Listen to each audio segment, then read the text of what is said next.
So yan yung 100%, 50,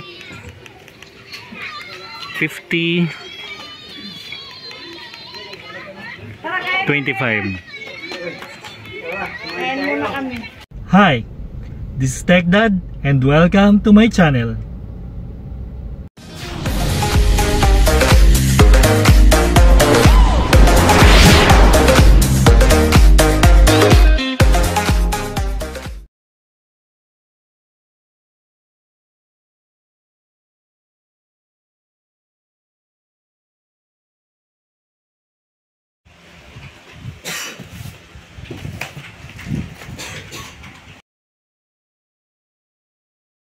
Hello again mga ka-TechDudes and TechDudes. So for today's video, mag-unbox tayo nitong solar light na nabili natin. So ito yung mga kasama niya.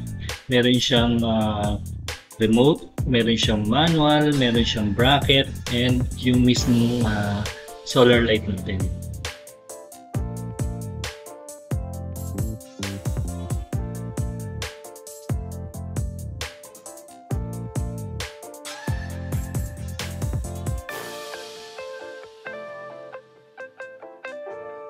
Ito nga pala yung mga specs ng solar light natin, check nyo na lang. The last time na nabili natin to is around 2,500 siya, pero dahil marami tayong binili that time, may discount tayo na 500, so naging 2,000 na lang siya. For sure, this time mas mababa na siguro lalo ngayon to. Bali, ito na yung solar natin. So, sinacharge ko na siya. And tatanggalin natin siya mga around mamayang hapon or pag wala ng araw, no? So, ang time ngayon is 8:33. So, mga mamayang hapon around 5 siguro or 4, tatanggalin natin siya. So, dito ko muna siya nilagay kasi wala tayong paglalagyan. So, dito lang muna sa bubong. So, may ventilation naman siya kaya okay na rin siguro. 4:43. Ulan na. So, tanggalin muna natin. So, ito, tinanggal ko na siya. And ngayon ko lang napansin na umiilaw pala siya ng ganito, no? I think ito yung charging indication light niya. So, ganyan pala nag-work yan. And kung mapapansin nyo, yan yung sensor niya. So, lalagay ko siya rito. So, umilaw siya, no? So, ibig sabihin, pag dumilim, iilaw na siya ng automatic na ganyan. And pag nilagay uli natin siya rito, sa may bandang araw, so, yun, mawawala siya. So, nadetect niya naman. Nag-automatic naman siya. So, ito yung kabuuan ng solar natin. Time check. It's 5:57 and i-on na natin yung solar light. So dyan natin muna nilagay and papailawin natin siya hanggang kinabukasan.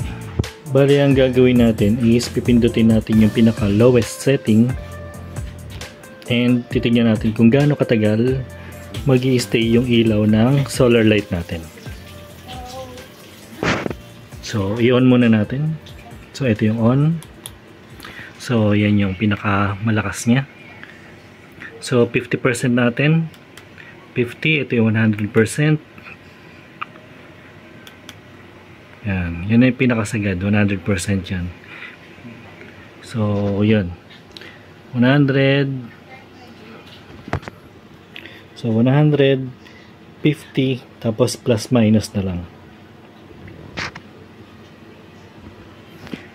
So, 50%. And then lowest setting. So, yan ay pinaka lowest setting niya. So, pwede rin naman natin lagyan ng pailaw. So, ayan. Pero hindi na natin gagawin. Kasi dagdag load din sa battery. So, patay na lang. So, antayin na lang natin hanggang kinabukasan. So, time check tayo ngayon. It's 5:47. So, almost 12 hours na nakabukas yung ilaw. Yung solar light natin sa lowest setting. So, ayan siya. May liwanag pa rin. So, maliwanag pa rin siya kahit paano. So tumagal siya ng 12 hours. So 6 natin inopen ng gabi and then bukas pa rin siya hanggang ngayon. Time check. It's already 12:07, so 18 hours na nag-run yung solar light natin. So nag-start tayo kagabi ng 6 PM and up until now umiilaw pa rin siya. So 18 hours na yung nakakalipas. So kayang-kaya niya sa lowest settings na umabot ng mga ganito, no? So 18 hours, matagal-tagal na rin yan. Kunyari brownout sa inyo ng mga 2 days, pwede pa rin magamit to. Kasi pag nakadirect naman sa sunlight to, mag-automatic off naman siya and magsasave pa rin yung battery niya to continue for another day or another night yung sa remaining battery niya. So kayang-kaya niya siguro to for 2 days na 2 gabi, no? Kung full charge siya and talagang low bat. And mag-charge naman to pag umaraw naman ulit eh. Kaya kaya-kaya niya siguro ng mga 2 days. Bali, time check ulit. It's around 2:13. So, nag-check tayo kaninang 12 and ngayon is 2:13 na. So, around 20 hours na tumatakbo yung solar light natin. Pero nung mapapansin mo, parang medyo nag-dim na siya ng konti. So siguro paubos na talaga yung battery niya. Pero I think kaya pa nitong tumagal ng mga 2 hours pa. Pero syempre mahina na yung ilaw niya saka yung battery capacity niya. Medyo mahina na talaga. So I think kaya nito ng mga around 24 hours siguro. So yun, kaya-kaya niya. So ito, nalagay na natin sa may DIY stand natin. So yan, DIY stand. And nag-start tayo kanina ng 6, hindi lang natin na-record. Pero 6 o'clock ng gabi natin sinet yan. And titignan natin kung hanggang anong oras. So naka-half yung settings niya. So sa remote, naka-half settings lang siya. So ito yung half settings niya.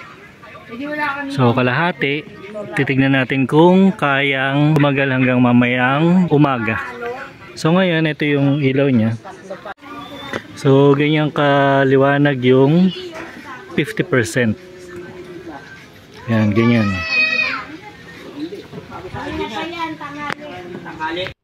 Hindi ko na pala na-videohan yung kinabukasan pero nakamonitor naman sa CCTV. And kung makikita nyo, yung time na natin is around 5:33. So nakabukas pa rin yung ilaw niya. And nag-on pala siya around 6:15 ng gabi, no? And mag-off siya around 5:30 to 5:35 or 5:34, between that time, no? So kinabukasan na yun. Ganun yung lakas ng ilaw niya. Hanggang kinabukasan may ilaw pa. Hanggang sa magliwanag, hanggang sa mamatay siya. So ayan, nakita nyo namatay na yung ilaw niya. And talagang malakas talaga siya kahit umaga na, no? Kasi talagang mataas yung battery capacity niya and kaya niya talagang nung last test natin, kaya niya mag 20 hours or more dun sa pinaka lowest settings. Pero dito kasi 50% yung ginamit natin. Hindi lang mabigyan ng justice yung ilaw niya dun sa camera natin, sa cellphone na gamit natin, pero talagang malakas siya kahit 50% lang. And partida pa, itong 50% na to, kahapon pa to, and kahapon buong araw umulan mula umaga hanggang kinagabihan. Hanggang ngayon umuulan pa rin, umaambon-ambon kung makikita niyo sa background, no? So basa yung mga lupa. So yung 50% na yun talagang malakas pa rin siya kasi considering niya yung weather kahapon. If you like this video, please click like, subscribe, and hit the notification bell para sa mga next videos na meron tayo. Thank you and God bless.